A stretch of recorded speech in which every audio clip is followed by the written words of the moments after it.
नमस्कार दोस्तों, आज हम ओशो के द्वारा लिखी पुस्तक कृष्ण अष्टावक्र महागीता भाग 1 में साधना नहीं निष्ठा श्रद्धा पढ़ेंगे।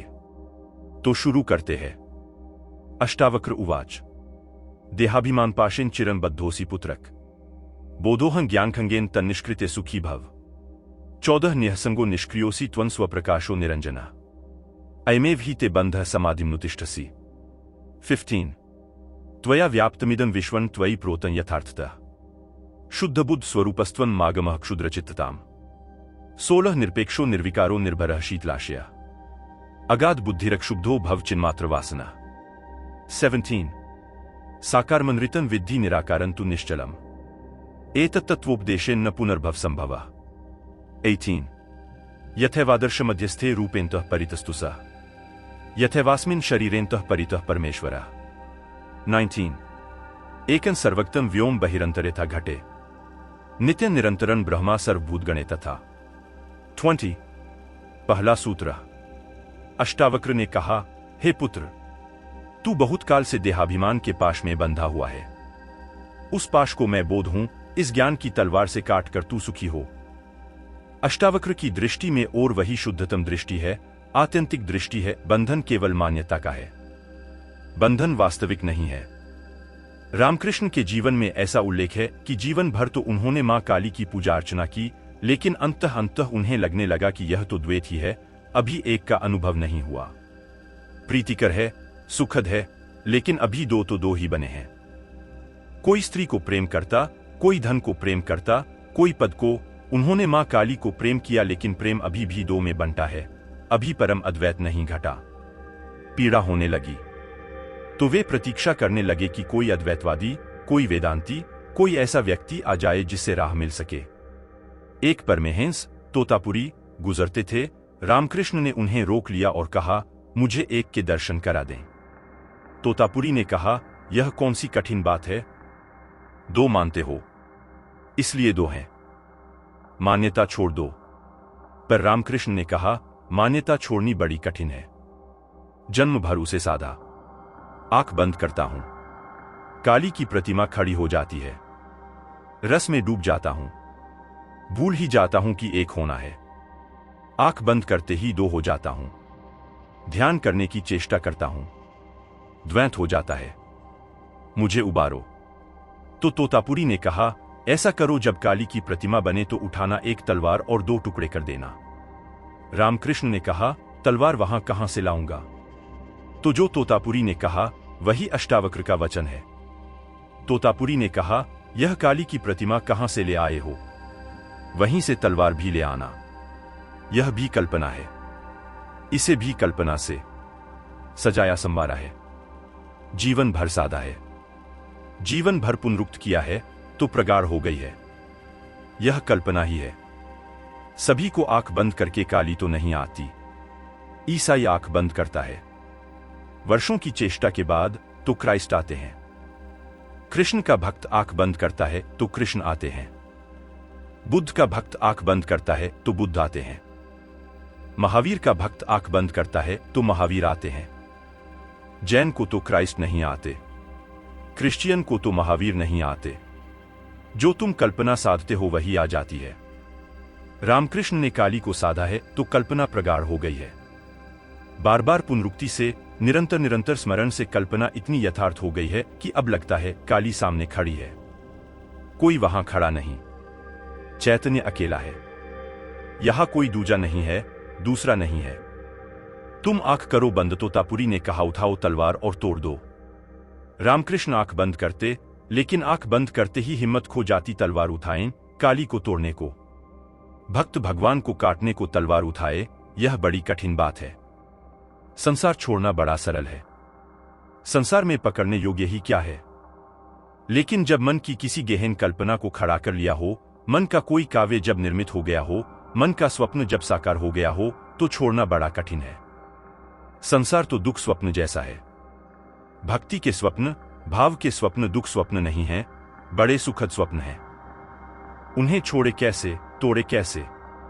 आंख से आंसू बहने लगते, गदगद हो जाते, शरीर कंपने लगता, मगर वह तलवार न उठती। तलवार की याद ही भूल जाती। आखिर तोतापुरी ने कहा, बहुत हो गया कई दिन बैठकर, ऐसे न चलेगा। या तो तुम करो या मैं जाता हूं। मेरा समय खराब मत करो, यह खेल बहुत हो गया। तोतापुरी उस दिन एक कांच का टुकड़ा ले आया और उसने कहा कि जब तुम मगन होने लगोगे तब मैं तुम्हारे माथे को कांच के टुकड़े से काट दूंगा। जब मैं यहां तुम्हारा माथा काटूं तो भीतर एक दफा हिम्मत करके उठा लेना तलवार और कर देना 2 टुकड़े। बस यह आखिरी है, फिर मैं न रुकूंगा। तोतापुरी की धमकी जाने की और फिर वैसा गुरु खोजना मुश्किल होता। तोतापुरी अष्टावक्र जैसा आदमी रहा होगा। जब रामकृष्ण आंख बंद किए, काली की प्रतिमा उभरी और वे मगन होने को ही थे, आंख से आंसू बहने को ही थे, उद्रेक हो रहा था, उमंग आ रही थी, रोमांच होने को ही था कि तोतापुरी ने लिया माथे पर जहां आज्ञा चक्र है वहां लेकर ऊपर से नीचे तक कांच के टुकड़े से माथा काट दिया। खून की धार बह गई। हिम्मत उस वक्त भीतर रामकृष्ण ने भी जुटा ली। उठा ली तलवार, 2 टुकड़े कर दिए काली के। काली वहां गिरी की अद्वैत हो गया कि लहर खो गई सागर में, कि सरिता उतर गई सागर में। फिर तो कहते हैं 6 दिन उस परम शून्य में डूबे रहे। न भूख रही न प्यास, न बाहर की सुध रही न बुध, सब भूल गए। और जब 6 दिन के बाद आंख खोली तो जो पहला वचन कहा वह यही आखिरी बाधा गिर गई। The last barrier has fallen. यह पहला सूत्र कहता है, हे पुत्र, तू बहुत काल से देहाभिमान के पाश में बंधा हुआ उस पाश को ही अपना अस्तित्व मानने लगा है। मैं देह हूं, मैं देह हूं, मैं देह हूं। ऐसा जन्मों जन्मों तक दोहराया है। दोहराने के कारण हम देह हो गए हैं। देह हम हैं नहीं, यह हमारा अभ्यास है। यह हमारा अभ्यास है, यह हमारा आत्मसम्मोहन है। हमने इतनी प्रगाढ़ता से माना है कि हम हो गए हैं। रामकृष्ण के जीवन में एक और उल्लेख है। उन्होंने सभी धर्मों की साधनाएं की हैं। वे अकेले व्यक्ति थे मनुष्य जाति के इतिहास में जिन्होंने सभी धर्मों के मार्ग से सत्य तक जाने की चेष्टा की। साधारणतः व्यक्ति पहुंच जाता है एक मार्ग से, फिर कौन फिक्र करता है दूसरे मार्गों की। तुम पहाड़ की चोटी पर पहुंच गए हैं, फिर दूसरी पगडंडियां भी लाती हैं या नहीं लाती है। कौन फिक्र करता है, पहुंच ही गए। जो पगडंडी ले आई, बाकी लाती हो न लाती हो, प्रयोजन किसे है। लेकिन रामकृष्ण बार बार पहाड़ की चोटी पर पहुंचे, फिर नीचे उतर आए, फिर दूसरे मार्ग से चढ़े, फिर तीसरे मार्ग से चढ़े। वे पहले व्यक्ति हैं जिन्होंने सभी धर्मों की साधना की और सभी धर्मों से उसी शिखर को पा लिया। समन्वय की बात बहुतों ने की थी, रामकृष्ण ने पहली दफा समन्वय का विज्ञान निर्मित किया। बहुत लोगों ने कहा था सभी धर्म सच हैं, लेकिन वह बात की बात थी। रामकृष्ण ने उसे तथ्य बनाया, उसे अनुभव का बल दिया, अपने जीवन से प्रमाणित किया। जब वे इस्लाम की साधना करते थे तो वे ठीक मुसलमान फकीर हो गए। वे भूल गए रामकृष्ण, अल्लाहू अल्लाहू की आवाज लगाने लगे, कुरान की आयतें सुनने लगे। एक मस्जिद के द्वार पर ही पड़े रहते थे। मंदिर के पास से निकल जाते, आंख भी न उठाते, नमस्कार तो दूर रही। भूल गए काली को। बंगाल में एक संप्रदाय है, सखी संप्रदाय। जब रामकृष्ण सखी संप्रदाय की साधना करते, सखी संप्रदाय की मान्यता है कि परमेश्वर ही पुरुष है, बाकी सब स्त्रियां, परमेश्वर कृष्ण है, बाकी सब उसकी सखियां हैं। तो सखी संप्रदाय का पुरुष भी अपने को स्त्री ही मानकर चलता है। लेकिन जो घटना रामकृष्ण के जीवन में घटी वह किसी सखी संप्रदाय की मान्यता वाले व्यक्ति को कभी नहीं घटी थी। पुरुष मान ले अपने को ऊपर ऊपर से स्त्री हूं, भीतर तो पुरुष ही बना रहता है, जानता तो है कि मैं पुरुष ही हूं। तो सखी संप्रदाय के लोग कृष्ण की मूर्ति को लेकर रात बिस्तर पर सो जाते, वही पति हैं। लेकिन इससे क्या फर्क पड़ता है। लेकिन जब रामकृष्ण ने साधना की तो अभूतपूर्व घटना घटी। बड़े बड़े वैज्ञानिकों को भी चकित कर दे ऐसी घटना घटी। 6 महीने तक उन्होंने सखी संप्रदाय की साधना की। 3 महीने के बाद उनके स्तन उभर आए, उनकी आवाज बदल गई, वे स्त्रियों जैसे चलने लगे, स्त्रियों जैसी उनकी मधुर वाणी हो गई। स्तन उभर आए, स्त्रियों जैसे स्तन हो गए। शरीर का पुरुष ढांचा बदलने लगा। मगर इतना भी संभव है क्योंकि स्तन होते तो पुरुष को भी हैं। अविकसित होते हैं, स्त्री के विकसित होते हैं। तो हो सकता है अविकसित स्तन विकसित हो गए हों। बीज तो है ही। यहां तक कोई बहुत बड़ी घटना नहीं घटी। बहुत पुरुषों के स्तन बढ़ जाते हैं। यह कोई बहुत आश्चर्यजनक बात नहीं। लेकिन 6 महीने पूरे होते होते उनको मासिक धर्म शुरू हो गया। तब चमत्कार की बात थी। मासिक धर्म का शुरू हो जाना तो शरीर के पूरे शास्त्र के प्रतिकूल है। ऐसा तो कभी किसी पुरुष को न हुआ था। यह 6 महीने में क्या हुआ? एक मान्यता कि मैं स्त्री हूं, यह मान्यता इतनी प्रगाढ़ता से की गई, यह भाव इतने गहरे तक गुंजाया गया, यह रोएं रोएं में, कण कण में शरीर के गूंजने लगा कि मैं स्त्री हूं। इसका विपरीत भाव न रहा, पुरुष की बात ही भूल गई। तो घटना घट गई। अष्टावक्र कह रहे हैं, हम देह नहीं हैं। हमने माना तो हम देह हो गए हैं। हमने जो मान लिया हम वही हो गए हैं। संसार हमारी मान्यता है, और मान्यता छोड़ दी तो हम तत्क्षण रूपांतरित हो सकते हैं। छोड़ने के लिए किसी यथार्थ को बदलना नहीं है, सिर्फ एक धारणा को छोड़ देना है। हम वस्तुतः अगर शरीर होते तो बदलाहट बड़ी मुश्किल थी। हम वस्तुतः शरीर नहीं हैं। हम वस्तुतः तो शरीर के भीतर छिपा जो चैतन्य है वही है, वह जो साक्षी दृष्टा है। देहाभिमान पाशेन चिरन बद्धोसी पुत्रक, बोधोहं ज्ञान खंगेन तन्निष्कृत्य सुखी भव। उठा बोध की तलवार, मैं बोधरूप हूं, उठा ऐसे भाव की तलवार और काट डाल इस धारणा को कि मैं देह हूं। फिर तू सुखी है। सारे दुख देह के हैं।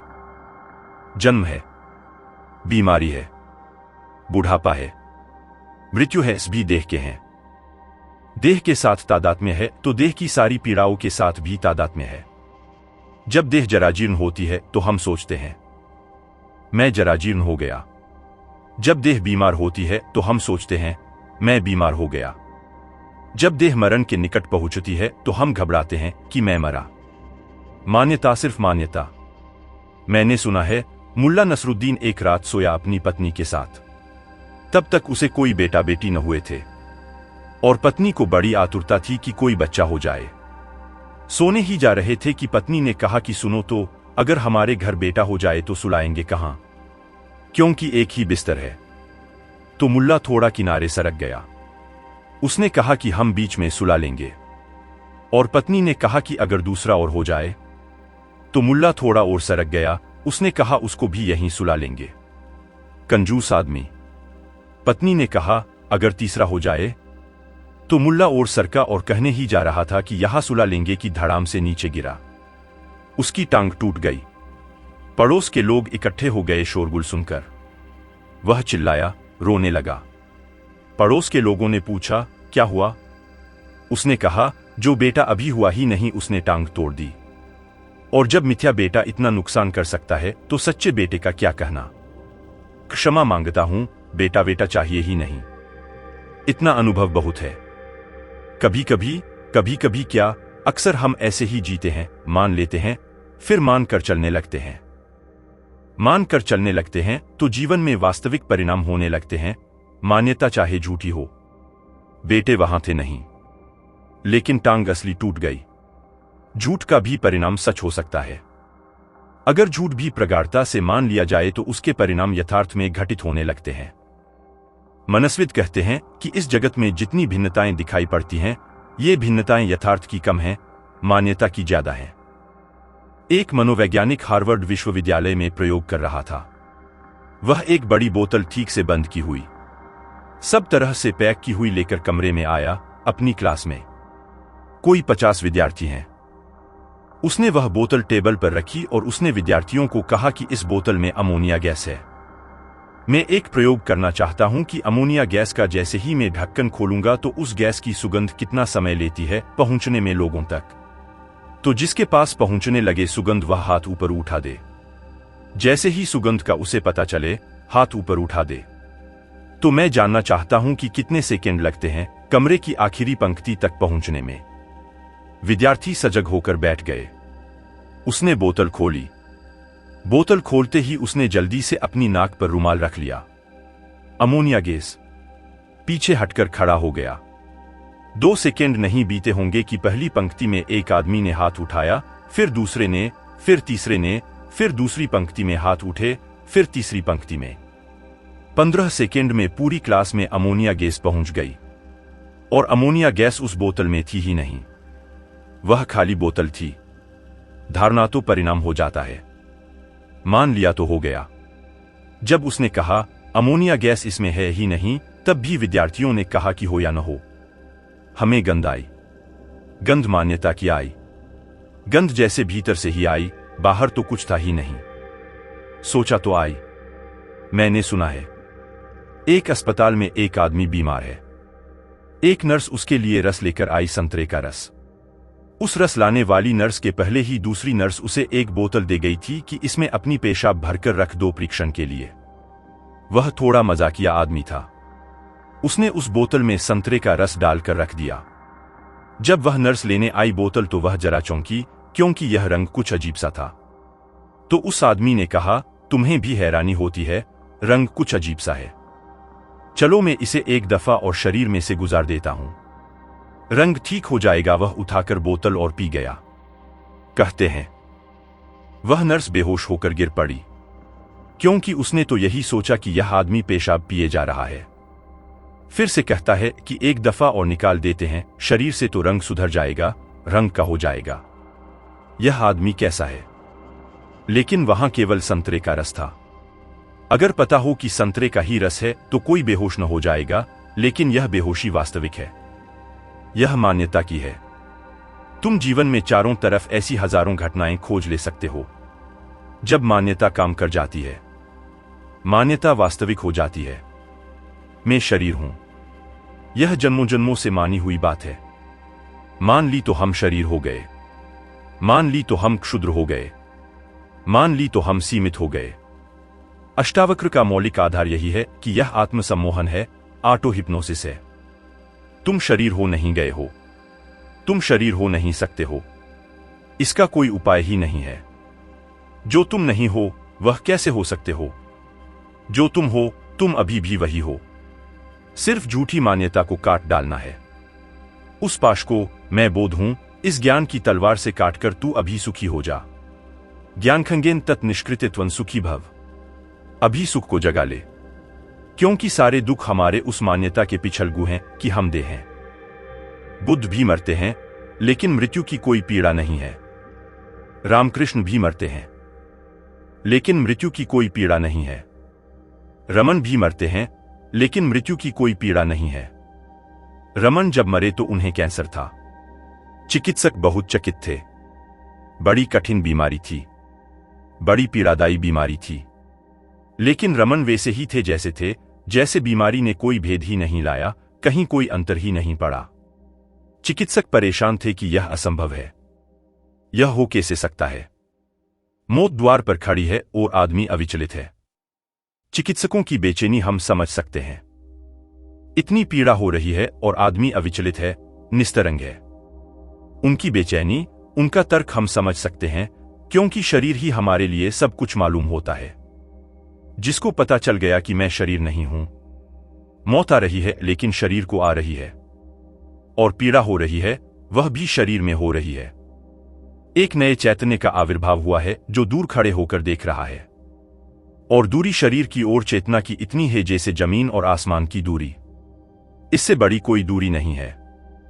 तुम्हारे भीतर दुनिया में अस्तित्व की सबसे दूर की चीजें मिल रही हैं। तुम क्षितिज हो जहां जमीन और आसमान मिल रहे हैं।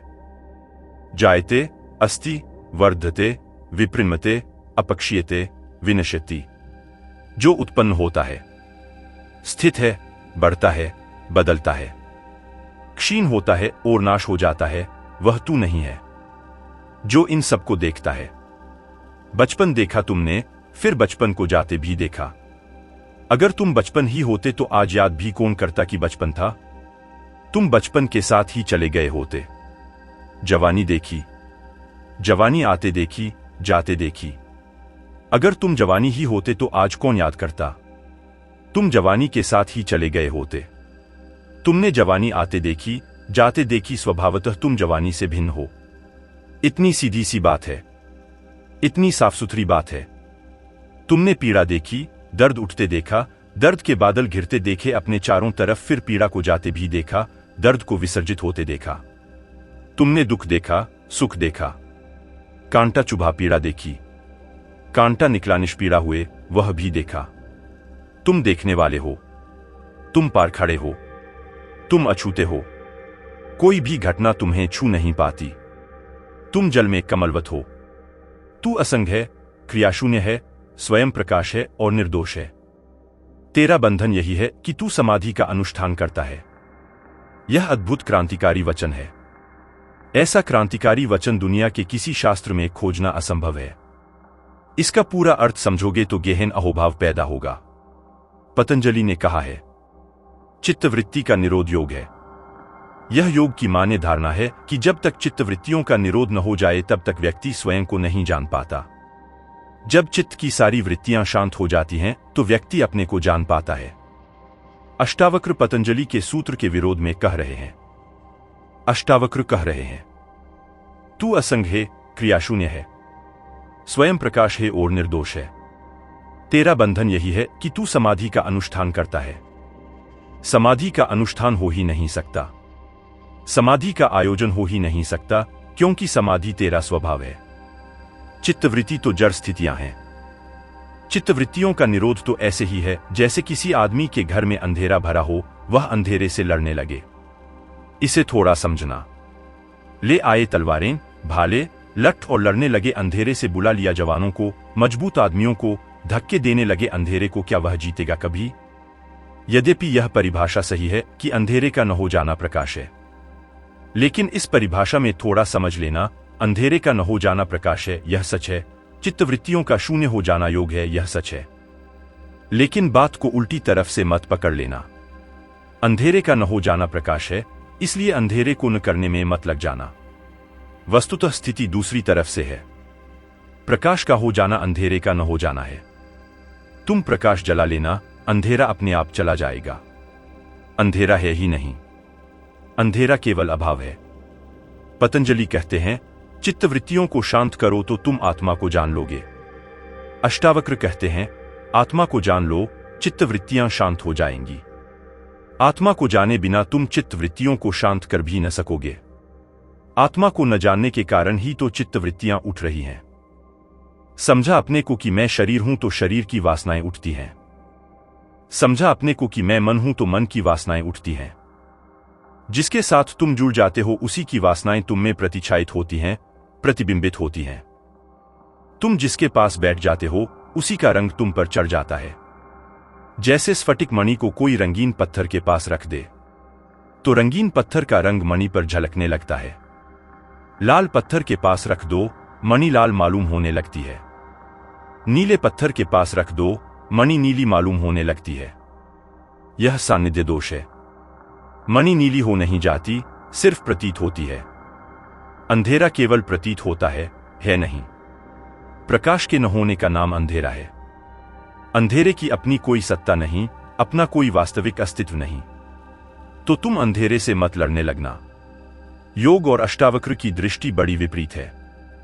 इसलिए मैंने कहा, अगर अष्टावक्र को समझना हो तो कृष्णमूर्ति को समझने की कोशिश करना। कृष्णमूर्ति अष्टावक्र का आधुनिक संस्करण है। ठीक आधुनिक भाषा में, आज की भाषा में कृष्णमूर्ति जो कह रहे हैं वह शुद्ध अष्टावक्र का सार है। कृष्णमूर्ति के मानने वाले ऐसा सोचते हैं कि कृष्णमूर्ति कोई नई बात कह रहे हैं। नई बात कहने को है ही नहीं। जो भी कहा जा सकता है कहा जा चुका है। जितने जीवन के पहलू हो सकते हैं सब छाने जा चुके हैं। अनंत काल से आदमी खोज कर रहा है। इस सूरज के नीचे नया कहने को कुछ है ही नहीं।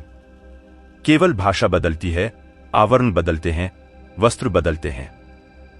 समय के अनुसार नई धारणाओं का प्रयोग बदलता है, लेकिन जो कहा जा रहा है वह ठीक वही है। अष्टावक्र की भाषा अति प्राचीन है, कृष्णमूर्ति की भाषा अति नवीन है। लेकिन जो थोड़ा भी समझ सकता है उसे दिखाई पड़ जाएगा कि बात तो वही है।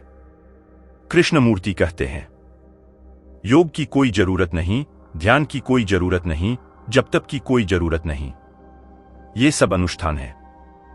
अनुष्ठान उसके लिए करना होता है जो हमारा स्वभाव नहीं है। स्वभाव को पाने के लिए क्या अनुष्ठान करना है? सब अनुष्ठान छोड़कर अपने में झांक लो, स्वभाव प्रकट हो जाएगा। तू असंग है, क्रियाशून्य है, स्वयं प्रकाश और निर्दोष है। यह घोषणा तो देखो। अष्टावक्र कहते हैं, तू निर्दोष है, इसलिए तू भूलकर भी यह मत समझना कि मैं पापी हूं। लाख तुम्हारे साधुसंत कहे चले जाएं कि तुम पापी हो, पाप का प्रक्षालन करो, पश्चाताप करो, बुरे कर्म किए हैं उनको छुड़ाओ। अष्टावक्र का वचन ध्यान में रखना है, तू क्रिया शून्य है, इसलिए कर्म तो तू करेगा कैसे। अष्टावक्र कहते हैं जीवन में 6 लहरें हैं, षट ऊर्मियां, भूख प्यास, शोक मोह, जन्म मरण, ये 6 तरंगे हैं। भूख प्यास शरीर की तरंगे हैं। अगर शरीर न हो तो न तो भूख होगी न प्यास होगी, ये शरीर की जरूरतें हैं।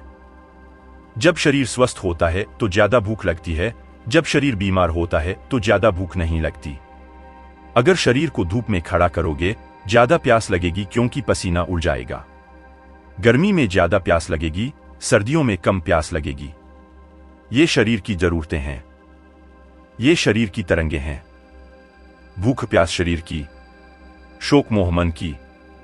कोई छूट जाता है तो दुख होता क्योंकि मन पकड़ लेता है, राग बना लेता है। कोई मिल जाता प्रियजन तो सुख होता, कोई प्रियजन छूट जाता तो दुख होता। कोई अप्रियजन मिल जाता है तो दुख होता है, अप्रियजन छूट जाता है तो सुख होता है। लेकिन ये मन के खेल हैं, आसक्ति और विरक्ति के खेल हैं, आकर्षण और विकर्षण के खेल हैं। जिस आदमी के भीतर मन न रहा उसके भीतर फिर कोई शोक नहीं, कोई मोह नहीं। ये तरंगे मन की हैं और जन्म मरण तरंगे प्राण की हैं। जन्म होता श्वास के साथ, मृत्यु होती श्वास के विदा होने के साथ। इसलिए जैसे ही बच्चा पैदा होता है डॉक्टर फिक्र करता है कि बच्चा जल्दी श्वास ले, रोए। रोने का अर्थ केवल इतना ही है कि रोएगा तो श्वास ले लेगा। रोने के झटके में श्वास का द्वार खुल जाएगा, रोने के झटके में बंद फेफड़ा काम करने लगेगा। अगर बच्चा नहीं रोता कुछ सेकेंड के भीतर तो डॉक्टर उसे उल्टा लटका कर उस पर चोट करता है, बच्चे के ऊपर, ताकि धक्के में श्वास चल पड़े। श्वास जन्म है। श्वास यानी प्राण की प्रक्रिया। जब आदमी मरता है तो श्वास समाप्त हो जाती है, प्राण की प्रक्रिया बंद हो गई। प्रतिपल यही हो रहा है। श्वास भीतर आती है तो जीवन भीतर आता है, श्वास बाहर जाती है तो जीवन बाहर जाता है। प्रतिपल जन्म और मृत्यु घट रही है। हर आती श्वास जीवन है, हर जाती श्वास मौत है। तो मौत और जन्म तो प्रतिपल घट रहे हैं। ये प्राण की तरंगे हैं। अष्टावक्र कहते हैं ये षट ऊर्मियां हैं। तुम इन 6 के पार हो, इनके दृष्टा हो। इसलिए बुद्ध ने तो श्वास पर ही सारी की सारी अपनी साधना की व्यवस्था खड़ी की। बुद्ध ने कहा एक ही काम पर्याप्त है कि तुम आती जाती श्वास को देखते रहो। क्या होगा आती जाती श्वास को देखने से? धीरे धीरे अगर तुम जाती श्वास को देखो कि श्वास बाहर गई, आती श्वास को देखो श्वास भीतर आई, तो बीच में तुम थोड़े समय ऐसे भी पाओगे जब श्वास स्थिर हो जाती है, न तो बाहर जाती न भीतर आती। हर आती जाती श्वास के बीच में क्षण भर को अंतराल है जब श्वास न चलती, न हिलती, न डुलती। बाहर जाती, फिर क्षण भर को रुकती, फिर भीतर आती, भीतर आती, फिर क्षण भर को रुकती, फिर बाहर जाती। तो अंतराल तुम्हें दिखाई पड़ने लगेंगे। उन्हीं अंतराल में तुम पाओगे कि तुम हो। श्वास का आना जाना तो प्राण का खेल है। और अगर तुम श्वास को देखने में समर्थ हो गए तो वह जो देखने वाला है वह श्वास से पृथक हो गया, वह श्वास से अलग हो गया। शरीर हमारी बाहर की परिधि है, मन उसके भीतर की परिधि है, प्राण उसके और भी भीतर की परिधि है। तो ऐसा भी हो सकता है शरीर अपंग हो जाए, टूट फूट जाए तो भी आदमी जीता है। मन खंडित हो जाए, विक्षिप्त हो जाए, जड़ हो जाए तो भी आदमी जीता है। लेकिन बिना श्वास के आदमी नहीं जीता। मस्तिष्क भी निकाल लो आदमी का पूरा तो भी आदमी जिए चला जाता है। पड़ा रहेगा मगर जीवन रहेगा। शरीर के अंग काट डालो, बस श्वास भर चलती रहे तो आदमी जीता रहेगा। श्वास बंद हो जाए तो सब मौजूद हो तो भी आदमी मर गया। ये 6 तरंगे हैं और इन 6 के पार दृष्टा है। तू असंग है, कोई तेरा संगी साथी नहीं। शरीर भी तेरा संगी साथी नहीं, श्वास भी तेरी संगी साथी नहीं, मन के विचार भी तेरे संगी साथी नहीं। तू असंग है। भीतर भी कोई साथी नहीं, बाहर की तो बात ही क्या।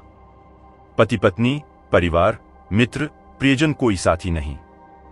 साथ होंगे संगी कोई भी नहीं। साथ होना केवल बाह्य घटना है, भीतर से किसी से कोई जोड़ बनता नहीं। तू असंग, क्रियाशून्य है। इसलिए कर्म के जाल की तो बात ही मत उठाओ। अगर अष्टावक्र से तुम यह पूछोगे कि आप कहते हो अभी अभी हो सकती है मुक्ति, तो कर्मों का क्या होगा? जन्म जन्म तक पाप किए उनका क्या होगा? उनसे छुटकारा कैसे होगा? अष्टावक्र कहते हैं, तुमने कभी किए ही नहीं। भूख के कारण शरीर ने किया होगा कुछ, प्राण के कारण प्राण ने किया होगा कुछ, मन के कारण मन ने किया होगा कुछ।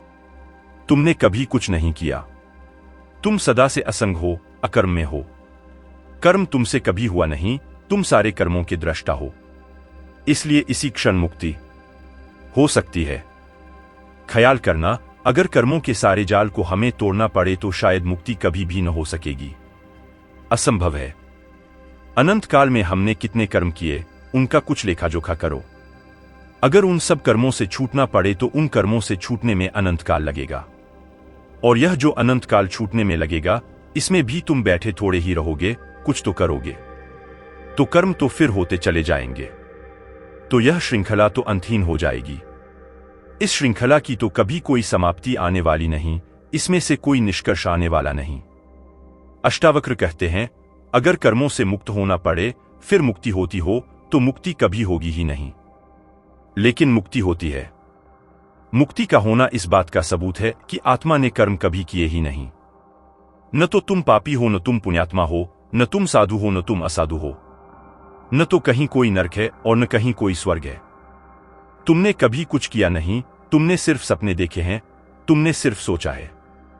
तुम भीतर सोए रहे, शरीर करता रहा। जिन शरीरों ने कर्म किए थे वे जा चुके। उनका फल तुम्हारे लिए कैसा? तुम तो भीतर सोए रहे, मन ने कर्म किए। जिस मन ने किए वह प्रतिपल जा रहा है। मैंने सुना है, एक भूतपूर्व महाराजा ने देखा कि ड्राइंग रूम गंदा है, तो नौकर झनकू को डांटा। कहा, बैठक में मकड़ी के जाले लगे हैं, तुम दिन भर क्या करते हो? झनकू ने कहा, हुजूर, जाला कोनो मकड़ी लगाई होई। हम तो अपन कोथरिया में ओंघात रहे, तुम तो ओघाते रहे भीतर, जाला कोनो मकड़ी लगाई होई। शरीर ने जाले बुने, मन ने जाले बुने, प्राण ने जाले बुने, तुम तो सोए रहे। जागो, जागते ही तुम पाओगे तुमने तो कभी कुछ किया नहीं। तुम तो करना भी चाहो तो कुछ कर नहीं सकते। अकर्म तुम्हारा स्वभाव है, अकर्ता तुम्हारी स्वाभाविक दशा है। तू असंग, क्रियाशून्य, स्वयं प्रकाश और निर्दोष है। यह सुनी घोषणा, तू निर्दोष है तो जो कुछ तुम्हें सिखाया हो पंडितों ने, पुरोहितों ने, फेंको। तुम निर्दोष हो। उनकी सिखावन ने बड़े खतरे किए हैं। तुम्हें पापी बना दिया। तुम्हें हजार तरह की बातें सिखा दी कि तुम ऐसे बुरे हो। तुम में दीनता भर दी और अपराध का भाव भर दिया। तुम निर्दोष हो, निरपराधी हो। तेरा बंधन यही है कि तू समाधि का अनुष्ठान करता है। इस वचन की क्रांति तो देखो।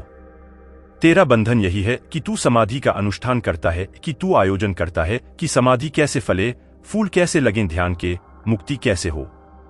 अनुष्ठान ते बंध ही समाधिम अनुतिष्ठसि। यही तेरा बंधन है। उठा तलवार बोध की और काट दे, तो यहां तुम्हें साफ हो जाएंगी दो बातें कि योग का एक मार्ग है और बोध का बिल्कुल दूसरा मार्ग है। बोध के मार्ग का प्राचीन नाम है सांख्य। सांख्य का अर्थ होता है यह बोध। योग का अर्थ होता है यह साधन। सांख्य का अर्थ होता है सिर्फ जागना है, बस कुछ करना नहीं है।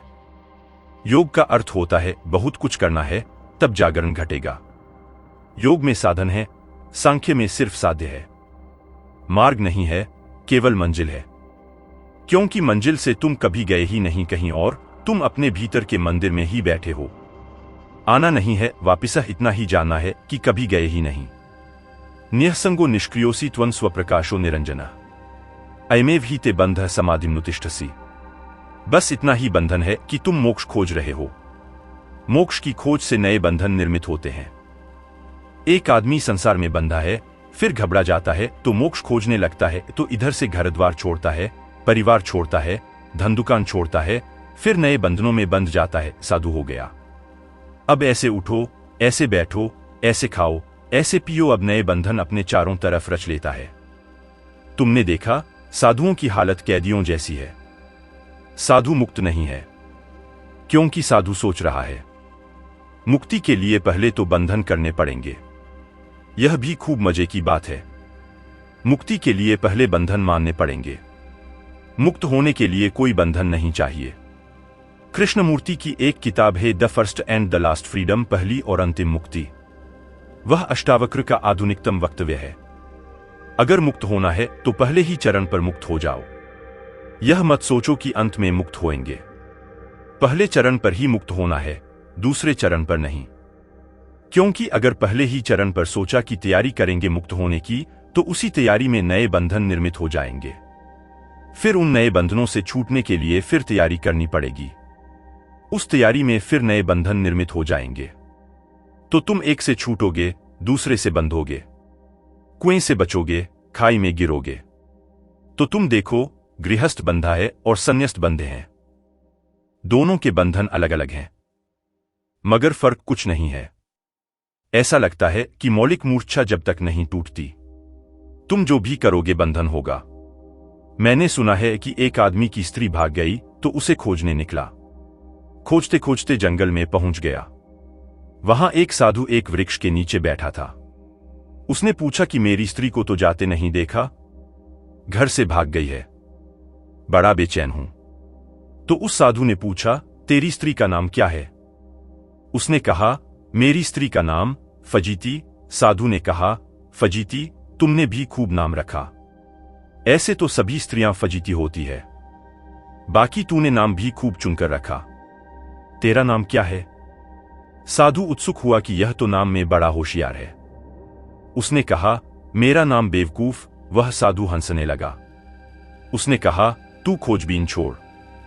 तू तो जहां बैठ जाएगा, फजीतियां वहीं आ जाएंगी। कोई कहीं तुझे जाने की जरूरत नहीं। तेरा बेवकूफ होना काफी है। फजीतियां तुझे खुद खोज लेंगी। संसार को छोड़कर आदमी भाग जाता है तो संसार छोड़ने से उसकी मंदबुद्धिता तो नहीं मिटती, उसकी मूर्छता तो नहीं मिटती, मूर्छा तो नहीं मिटती। वह उस मूर्छा को लेकर मंदिर में बैठ जाता है, नए बंधन बना लेता है।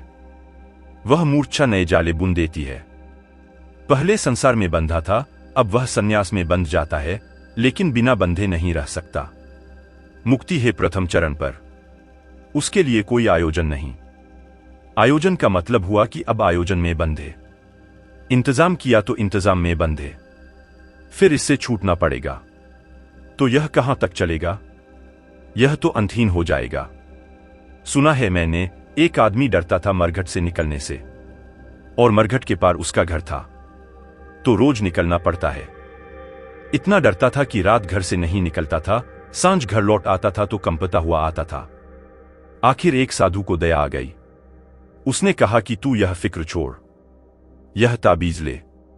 यह ताबीज सदा बांध कर रख, फिर कोई भूत प्रेत तेरे ऊपर कोई परिणाम न ला सकेगा। परिणाम हुआ, ताबीज बांधते से ही भूत प्रेत का डर मिट गया। लेकिन अब एक नया डर पकड़ा कि ताबीज कहीं खो न जाए।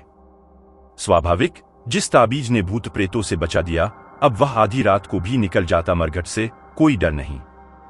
भूत प्रेत तो कभी भी वहां नहीं थे, अपना ही डर था। ताबीज ने डर से तो छुड़वा दिया, लेकिन नया डर पकड़ गया कि यह ताबीज कहीं खो न जाए। तो वह स्नानगृह में भी जाता तो ताबीज लेकर ही जाता, बार बार ताबीज को टटोल कर देख लेता। अब वह इतना भयभीत रहने लगा कि रात सोए तो डरे कि कोई ताबीज न खोल ले, कोई ताबीज चुरा न ले जाए, क्योंकि ताबीज उसकी जिंदगी हो गई। डर अपनी जगह कायम रहा, भूत का न रहा तो ताबीज का हो गया। अब अगर कोई इसको ताबीज की जगह कुछ और दे दे तो क्या फर्क पड़ने वाला है? इस आदमी की भयभीत दशा तो नहीं बदलती। भूत का थोड़ी प्रश्न है, भय का प्रश्न है। तो तुम भय को एक जगह से दूसरी जगह हटा सकते हो। बहुत से लोग इसी तरह का वॉलीबॉल का खेल खेलते रहते हैं।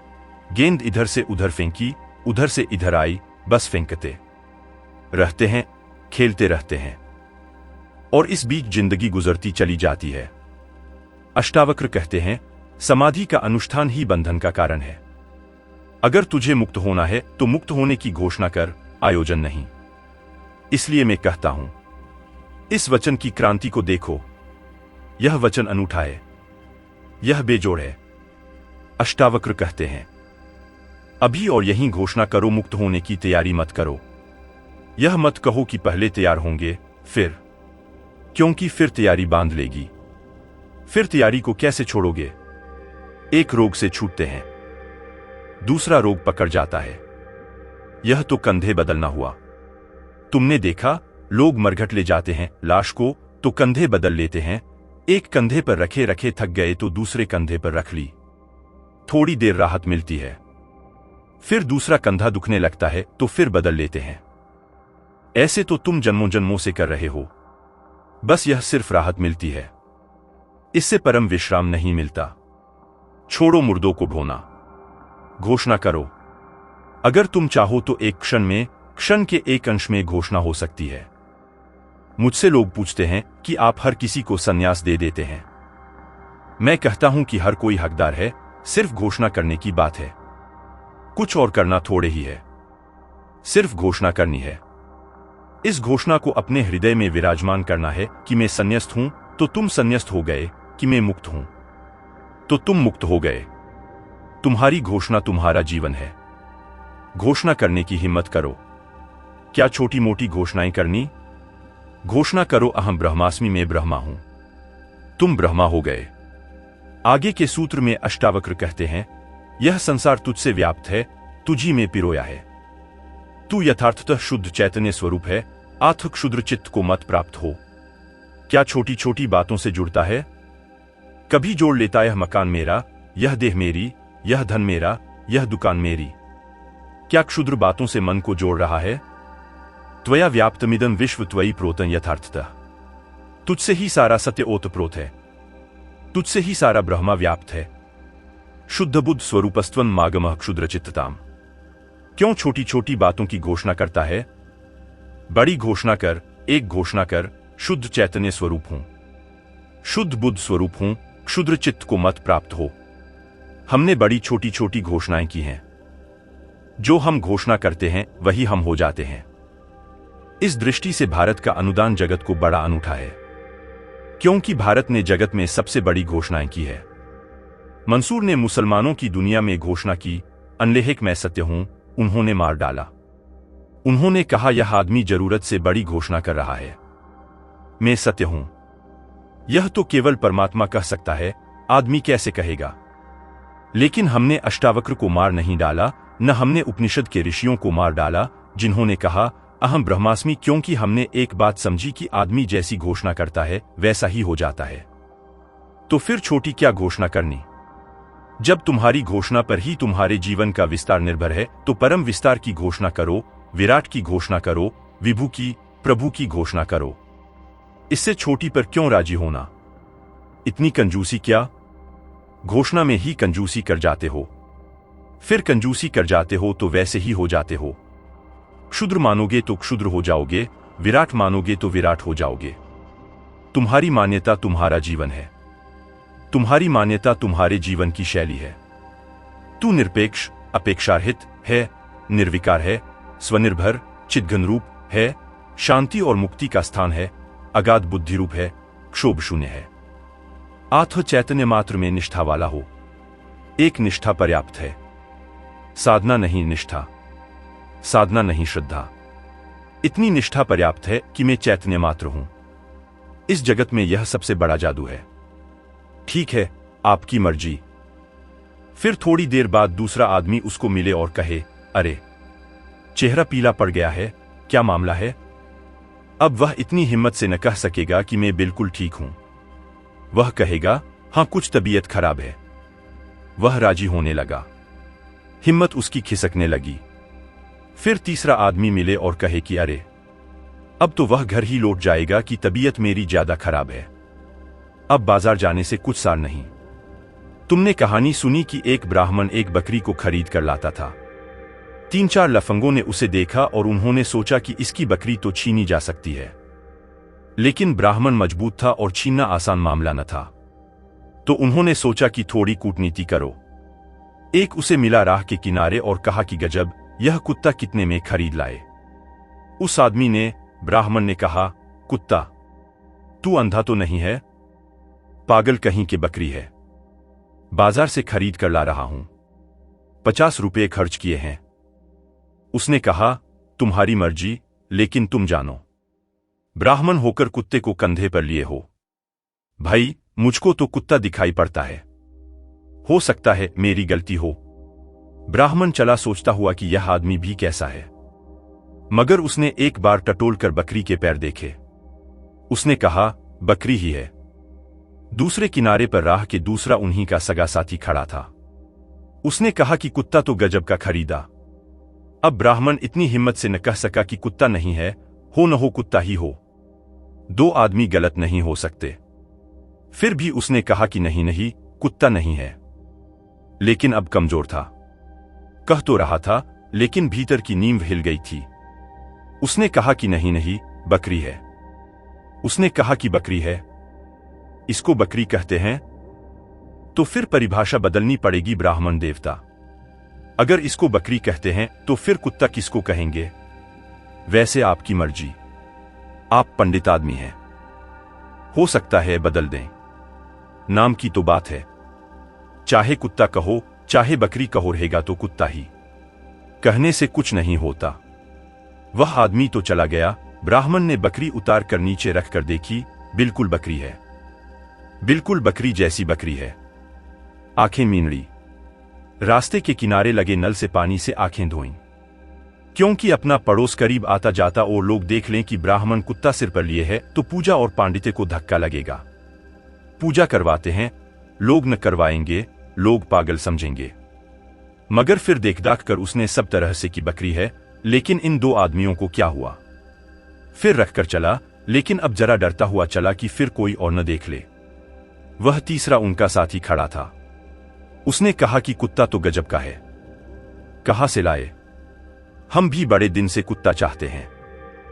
उसने कहा, बाबा तू ही ले ले, अगर कुत्ता चाहते हो तुम ही ले लो, यह कुत्ता ही है, एक मित्र ने दे दिया है, इससे छुटकारा करो मेरा। वह भागा वहां से घर की तरफ कि किसी को पता न चल जाए कि कुत्ता इसने लिया है। आदमी ऐसे ही जी रहा है। तुमने जो मान रखा है वह तुम हो गए हो, और तुम्हारे चारों तरफ बहुत लफंगे हैं जो तुम्हें बहुत सी बातें मनवा रहे हैं। उनके अपने प्रयोजन हैं। पुरोहित समझाना चाहता है कि तुम पापी हो, क्योंकि तुम पापी नहीं हो तो पूजा है कैसे चलेगी। उसका हित इसमें है कि बकरी कुत्ता मालूम पड़े। पंडित है, अगर तुम अज्ञानी नहीं हो तो उसके पांडित्य का क्या होगा? उसकी दुकान कैसे चलेगी? धर्मगुरु है वह, अगर तुम्हें समझा दे कि तुम अकर्ता हो, कर्मशून्य हो, तुमने कभी पाप किया ही नहीं, तो उसकी जरूरत क्या है? यह तो ऐसा हुआ कि डॉक्टर के पास तुम जाओ और वह समझा दे कि बीमार तुम हो ही नहीं, बीमार तुम कभी हुए ही नहीं, बीमार तुम हो ही नहीं सकते, स्वास्थ्य तुम्हारा स्वभाव है, तो यह डॉक्टर आत्महत्या कर रहा है अपनी। इसकी दुकान का क्या होगा? तुम डॉक्टर के पास जाओ भले चंगे, जब तुम्हें कोई बीमारी नहीं है तब जाओ, तब भी तुम पाओगे कि वह बीमारी खोज लेगा। तुम जाकर देखो, बिल्कुल भले चंगे हो, तुम्हें कोई बीमारी नहीं है। जाकर जरा चले जाओ, डॉक्टर से कहना कि कुछ जांच पड़ताल करवानी है। ऐसा डॉक्टर खोजना बहुत मुश्किल है जो कह दे कि तुम बीमार नहीं हो। मुल्ला नसरुद्दीन का बेटा डॉक्टर हुआ, तो मैंने उससे पूछा कि कैसी चल रही है। उसने कहा कि काफी अच्छी चल रही है। मैंने कहा कि तुम कैसे समझे कि काफी अच्छी चल रही है? उसने कहा, इतनी अच्छी चल रही है कि कई दफे तो वह बीमारों को कह देता है कि तुम बीमार ही नहीं हो। यह तो बड़ा ही डॉक्टर कह सकता है जिसकी खूब चल रही हो। चल रही ऐसी हो कि अब उसे उपद्रव ज्यादा लेना ही नहीं है, फुर्सत नहीं है। तो उसने कहा, इससे मैं सोचता हूं कि बिल्कुल ठीक चल रही है। कई दफा आदमियों को कह देता है कि नहीं, तुम्हें कोई बीमारी नहीं है। दुकानें हैं, उनके अपने हित हैं। तुम्हारे ऊपर हजारों दुकानें चल रही हैं, पंडित की है, पुरोहित की है, धर्मगुरु की है। तुम्हारा पापी होना जरूरी है। तुमने बुरे कर्म किए हों, यह आवश्यक है। नहीं तो तुम्हारा बुरे कर्मों से छुटकारा दिलाने वालों का क्या होगा?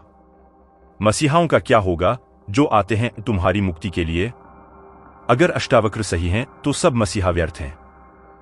फिर तुम्हारे छुटकारे की कोई जरूरत नहीं, तुम छूटे ही हुए हो, तुम मुक्त ही हो।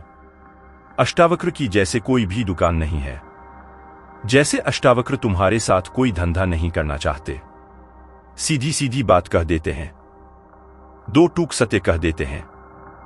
तू निरपेक्ष, अपेक्षारहित। निर्विकार, स्वनिर्भर, चिद्घन रूप, शांति और मुक्ति है तू। अगाध बुद्धि रूप, क्षोभ शून्य है तू। आत्म चैतन्य मात्र में निष्ठा वाला हो। एक ही निष्ठा होनी चाहिए कि मैं साक्षी रूप हूं, बस पर्याप्त है। ऐसा निष्ठावान व्यक्ति धार्मिक है और किसी निष्ठा की कोई जरूरत नहीं। न तो परमात्मा में निष्ठा की जरूरत है, न स्वर्ग नरक में निष्ठा की जरूरत है, न कर्म के सिद्धांत में निष्ठा की जरूरत है। एक निष्ठा पर्याप्त है और वह निष्ठा है कि मैं साक्षी, निर्विकार। और तुम जैसे ही निष्ठा करोगे तुम पाओगे तुम निर्विकार होने लगे। एक मनोवैज्ञानिक ने प्रयोग किया। एक कक्षा को 2 हिस्सों में बांट दिया। आधे लड़के एक तरफ, आधे दूसरी तरफ, अलग अलग कमरों में। फिर पहले हिस्से को जाकर कहा कि यह गणित बहुत कठिन है, तुम में से कोई भी हल न कर पाएगा। एक गणित लिखा बोर्ड पर और कहा, यह इतना कठिन है कि तुम्हारी तो सामर्थ्य ही नहीं।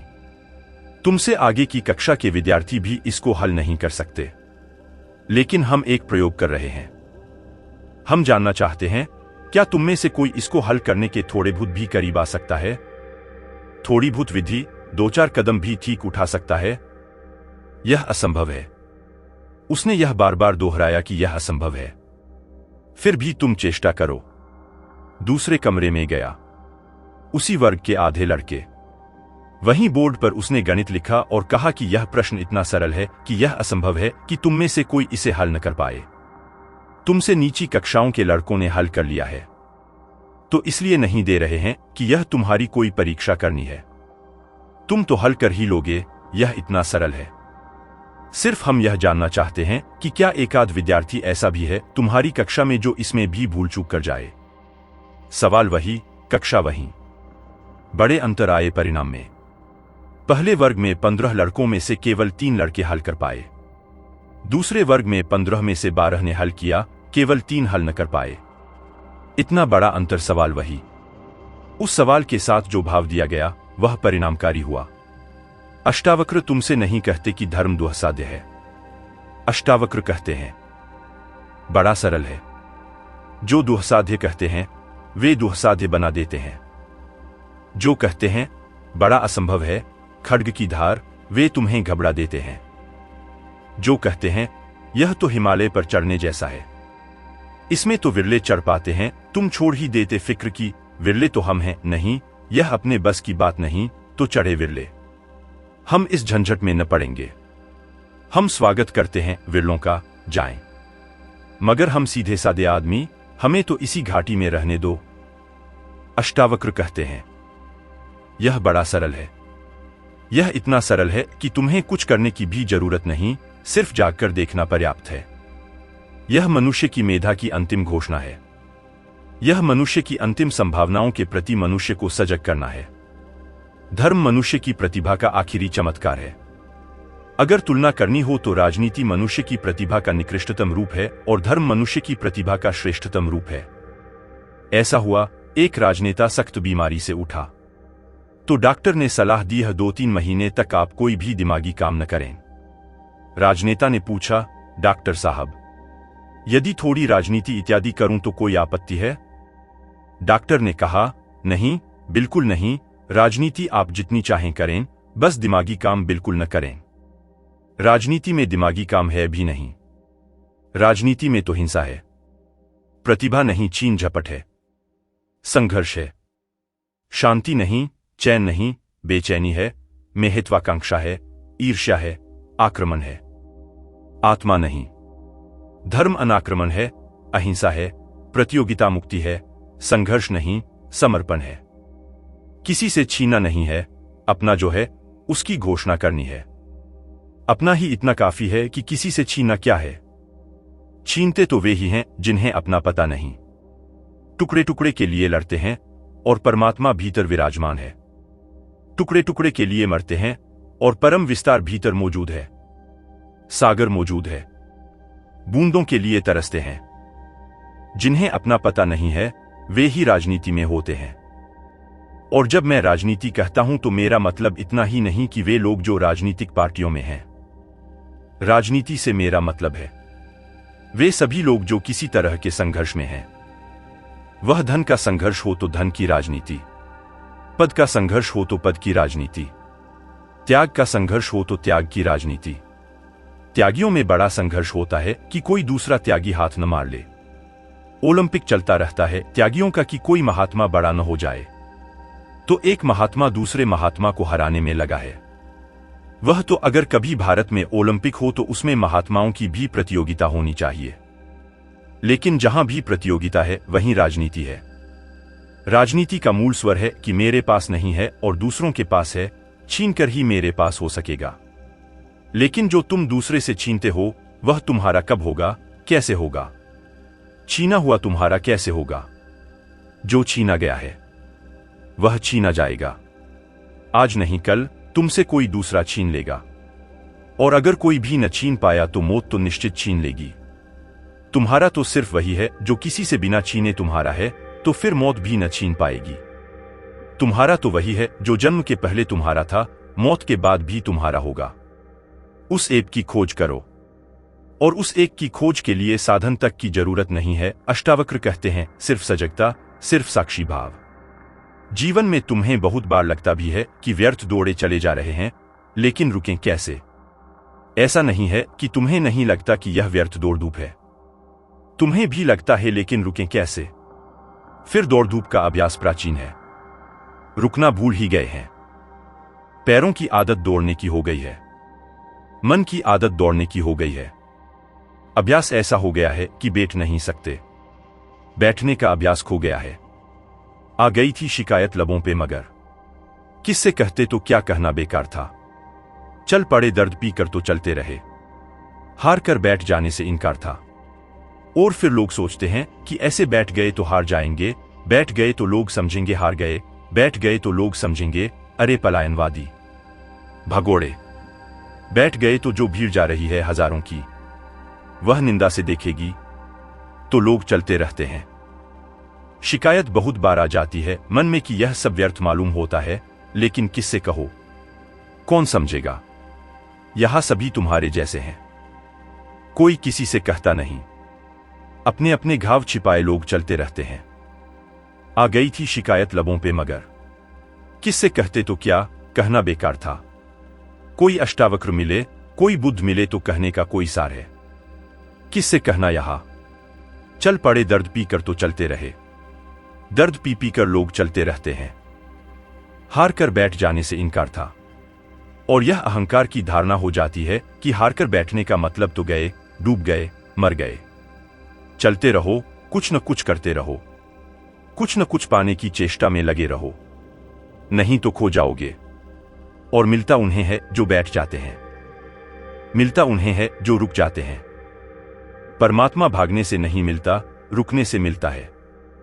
इसलिए अष्टावक्र कहते हैं परम विश्रांति में मिलता है। कभी थोड़ा बैठो, कभी घड़ी भर खोजकर सिर्फ बैठो, कुछ मत करो।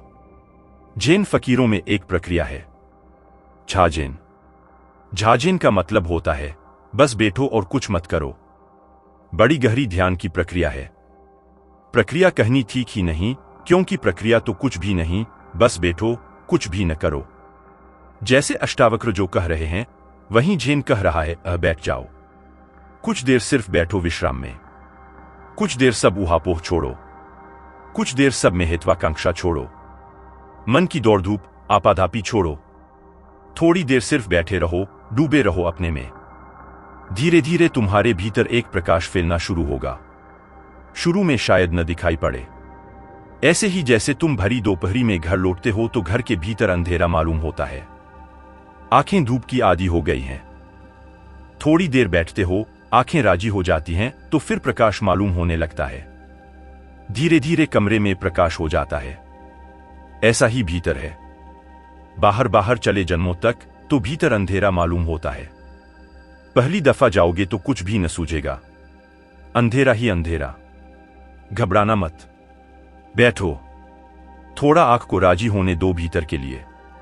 ये आंख की पुतलियां धूप के लिए आदी हो गई हैं। तुमने ख्याल किया धूप में जब तुम जाते हो तो आंख की पुतलियां छोटी हो जाती हैं। धूप के बाद एकदम आईने में देखना तो तुम्हें पुतली बहुत छोटी मालूम पड़ेगी, क्योंकि उतनी धूप को भीतर नहीं ले जाया जा सकता, वह जरूरत से ज्यादा है, तो पुतली सिकुड़ जाती है। वह ऑटोमेटिक है, स्वचालित सिकुड़न है। फिर जब तुम अंधेरे में आते हो तो पुतली को फैलना पड़ता है, पुतली बड़ी हो जाती है। अंधेरे में थोड़ी देर बैठने के बाद फिर आईने में देखना तो पाओगे पुतली बड़ी हो गई। और जो इस बाहर की आंख का ढंग है, वही भीतर की तीसरी आंख का भी ढंग है। बाहर देखने के लिए पुतली छोटी चाहिए, भीतर देखने के लिए पुतली बड़ी चाहिए। तो अभ्यास हो गया है पुराना। उस अभ्यास को मिटाने के लिए कुछ नया अभ्यास नहीं करना है, बस बैठ रहो। लोग पूछते हैं, बैठकर क्या करें? चलो कुछ रामनाम दे दो, कोई मंत्र दे दो, उसी को दोहराते रहेंगे। मगर कुछ दे दो कुछ करने को। लोग कहते हैं, आलंबन चाहिए, सहारा चाहिए। अनुष्ठान किया कि बंधन शुरू हुआ, सिर्फ बैठो। बैठने का भी मतलब यह नहीं कि बैठो ही, खड़े भी रह सकते हो, लेट भी सकते हो। बैठने से मतलब इतना ही है, कुछ न करो, थोड़ी देर 24 घंटे में अकर्ता हो जाओ, अकर्मण्य हो जाओ, खाली रह जाओ। होने दो जो हो रहा है। संसार बह रहा है, बहने दो। चल रहा है, चलने दो। आवाज आती है, आने दो। रेल निकले, हवाई जहाज चले, शोरगुल होने दो, तुम बैठे रहो। एकाग्रता नहीं, तुम सिर्फ बैठे रहो। समाधि धीरे धीरे तुम्हारे भीतर सघन होने लगेगी। तुम अचानक समझ पाओगे अष्टावक्र का अर्थ क्या है, अनुष्ठान रहित होने का अर्थ क्या है। साकार को मिथ्या जान, निराकार को निश्चल नित्य जान। इस यथार्थ तत्व उपदेश से पुनः संसार में उत्पत्ति नहीं होती। जिसको बुद्ध ने कहा है, अनागामी, ऐसा व्यक्ति जब मरता है तो फिर वापस नहीं आता। क्योंकि वापस तो हम अपनी आकांक्षा के कारण आते हैं, राजनीति के कारण आते हैं, वापस तो हम वासना के कारण आते हैं। जो यह जानकर मरता है कि मैं सिर्फ जानने वाला हूं, उसका फिर कोई आगमन नहीं होता। वह इस व्यर्थ के चक्कर से छूट जाता है, आवागम से। साकार को मिथ्या जान। साकार मनृतम विद्धि, निराकारन निश्चलम विद्धि। निराकार को निश्चल नित्य जान। जो हमारे भीतर आकार है वही भ्रांत है, जो हमारे भीतर निराकार है वही सत्य है। देखा कभी पानी में भंवर पड़ती है? भंवर क्या है? पानी में ही उठी एक लहर है, फिर शांत हो जाती है, तो भंवर कहां खो जाती है? भंवर थी ही नहीं, पानी में ही एक तरंग थी, पानी में ही एक रूप उठा था। ऐसे ही हम परमात्मा में उठी एक तरंग हैं। तरंग खो जाती, कुछ भी पीछे छूटता नहीं, राख भी नहीं छूटती, निशान भी नहीं छूटता। जैसे पानी पर तुम कुछ लिखो, लिखते ही मिट जाता है, ऐसे ही जीवन की सारी आकार की स्थितियां तरंगे मात्र हैं। जिस तरह दर्पण अपने में प्रतिबिंबित रूप के भीतर और बाहर स्थित है, उसी तरह परमात्मा इस शरीर के भीतर और बाहर स्थित है। तुमने देखा दर्पण के सामने तुम खड़े होते हो, प्रतिबिंब बनता है। बनता है कुछ दर्पण में, प्रतिबिंब बनता है, यानी कुछ भी नहीं बनता। तुम हट गए, प्रतिबिंब हट जाता है। दर्पण जैसा था वैसा ही है, जैसे का तैसा। तुम्हारे सामने होने से दर्पण में प्रतिबिंब बना था, हट जाने से हट गया, लेकिन दर्पण में न तो कुछ बना और न कुछ हटा, दर्पण अपने स्वभाव में रहा। यह सूत्र कहता है अष्टावक्र का कि जैसे दर्पण के सामने खड़े हों, दर्पण में प्रतिबिंब बनता है, लेकिन प्रतिबिंब वस्तुतः बनता है क्या? बना हुआ प्रतीत होता है। प्रतिबिंब से धोखा मत खा जाना। बहुत लोग धोखा खाते हैं प्रतिबिंब से। और यह सूत्र कहता है कि प्रतिबिंब के चारों तरफ दर्पण है, बाहर भीतर प्रतिबिंब में दर्पण ही दर्पण है और कुछ भी नहीं है। ऐसा ही उसी तरह परमात्मा इस शरीर के भीतर और बाहर स्थित है। परमात्मा भीतर, परमात्मा बाहर, परमात्मा ऊपर, परमात्मा नीचे, परमात्मा पश्चिम, परमात्मा पूरब, परमात्मा दक्षिण, परमात्मा उत्तर, सब तरफ वही एक है। उस विराट के सागर में उठी हम छोटी भंवरें, छोटी तरंगे हैं। अपने को तरंग मानकर मत उलझ जाना, अपने को सागर ही मानना। बस इतनी ही मान्यता का भेद है बंधन और मुक्ति में। जिसने अपने को तरंग समझा वह बंध गया, जिसने अपने को सागर समझा वह मुक्त हो गया। जिस तरह सर्वव्यापी एक आकाश घट के बाहर और भीतर स्थित है, उसी तरह नित्य और निरंतर ब्रह्मा सब भूतों में स्थित है। जिस तरह सर्वव्यापी एक आकाश घट के बाहर और भीतर घड़ा रखा है, घड़े के भीतर भी वही आकाश है, घड़े के बाहर भी वही आकाश है। तुम घड़े को फोड़ दो तो आकाश नहीं फूटता, तुम घड़े को बना लो तो आकाश बिगड़ता नहीं। घड़ा तिरछा हो, गोल हो, कैसा ही आकार हो, इससे आकाश पर कोई आकार नहीं चढ़ता। हम सब मिट्टी के भांडे हैं, मिट्टी के घड़े। बाहर भी वही है, भीतर भी वही है। इस मिट्टी की पतली सी दीवार को तुम बहुत ज्यादा मूल्य मत दे देना। यह मिट्टी की पतली सी दीवार तुम्हें एक घड़ा बना रही है, इससे बहुत जकड़ मत जाना। अगर तुमने ऐसा मान लिया कि यह मिट्टी की दीवार ही में हूं, तो फिर तुम बार बार घड़े बनते रहोगे, क्योंकि तुम्हारी मान्यता तुम्हें वापस खींच लाएगी। कोई और तुम्हें संसार में नहीं लाता है, तुम्हारे घड़े होने की धारणा ही तुम्हें वापस ले आती है। एक बार तुम जान लो कि तुम घड़े के भीतर का शून्य हो। लाओ त्सु के वचन अर्थपूर्ण है। लाओ त्सु कहता है, घड़े की दीवार का क्या मूल्य है? असली मूल्य तो घड़े के भीतर के शून्य का होता है। पानी भरोगे तो शून्य में भरेगा, दीवार में थोड़े ही। मकान बनाते हो तुम, तो तुम दीवार को मकान कहते हो, तो गलती है। दीवार के भीतर जो खाली जगह है वही मकान है। रहते तो उसमें हो, दीवार में थोड़े ही रहते हो। दीवार तो केवल एक सीमा है। असली में रहते तो हम आकाश में ही हैं तो हम सब दिगंबर ही। भीतर के आकाश में रहो कि बाहर के आकाश में, दीवार के कारण कोई फर्क थोड़े ही पड़ता है। दीवार तो आज है, कल गिर जाएगी, आकाश सदा है। तो तुम भूल से घर को अगर दीवार समझ लेते हो और घड़े को अगर मिट्टी की परत समझ लेते हो और अपने को अगर देह समझ लेते हो, तो बस यही बंधन है। जरा सी गलती पढ़ने में जीवन के शास्त्र को और सब गलत हो जाता है। बड़ी छोटी सी भूल है। मुल्ला नसरुद्दीन एक बार अपने विचारों में डूबा बस में चढ़ गया और सीट पर बैठकर सिगरेट पीने लगा। साफ साफ तो लिखा है कि बस में धूम्रपान वर्जित है। क्या आपने पढ़ा नहीं? क्या आपको पढ़ना नहीं आता? कंडक्टर ने क्रोधपूर्वक उससे कहा। पढ़ तो लिया, लेकिन लिखने को तो बस में बहुत कुछ लिखा है। मैं किस किस की बात का पालन करूं? नसरुद्दीन बोला। यही देखो, यहां लिखा है, हमेशा है एंडलूम की साड़ियां पहनो। जरा सा ऐसी भूलों से सावधान होना जरूरी है। शरीर बहुत करीब है, इसलिए शरीर की भाषा पढ़ लेनी बहुत आसान है। और शरीर इतना करीब है कि उसकी छाया भीतर के दर्पण पर पड़ती है, प्रतिबिंब बनता है। लेकिन तुम शरीर में हो, शरीर नहीं। शरीर तुम्हारा है, तुम शरीर के नहीं। शरीर तुम्हारा साधन है, तुम साध्य हो। शरीर का उपयोग करो, मालकियत मत खो दो। शरीर के भीतर रहते हुए भी शरीर के पार रहो।